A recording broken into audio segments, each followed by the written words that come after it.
అందశ్రీ మరణం తెలంగాణ సాహితీ లోకానికి తీరని లోటని నమస్కారం సీనియర్ సిటిజన్స్ అన్నారు. ఇక ఆదివారం పట్టణంలోని జిల్లా వయోవృద్ధుల సంఘ కార్యాలయంలో స్వర్గీయ అందశ్రీ సంతాప నిర్వహించారు.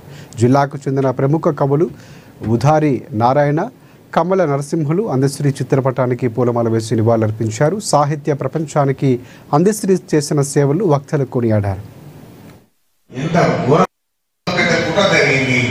నీళ్ళన్నీ వాళ్ళ వైపే పారడానికి కళాపుకు గంగవారుతున్నా గిలాస కోసం లేపుతూనే ఉన్నా అని ఒక తెలంగాణ కవి అన్నాడు.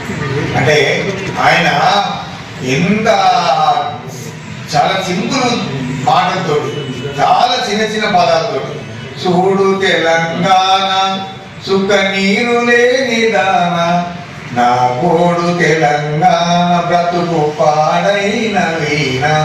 ఆ వీణ తీగ తెగిపోయినాయి అంటే మన తెలంగాణ పరిస్థితి అట్లా అయిపోయింది అన్నట్టు. అంటే ఆ రకంగా అతను చాలా గొప్ప గొప్ప పాటలు రాశాడు. మరి వాళ్ళ చాలామంది తెలంగాణ కవులు ఉన్నారు. గూడాన్నయ్య ఉన్నాడు, గద్దర్ ఉన్నాడు, అంజశ్రీ ఉన్నాడు, గోరటెంకర్ ఉన్నాడు, రసమై బాలకృష్ణ ఉన్నాడు, శ్రీనారాయణ రెడ్డి ఉన్నాడు. వీళ్ళందరూ ఉన్నారు. వీళ్ళందరికీ అంజశ్రీకి తేడా ఏమిటి?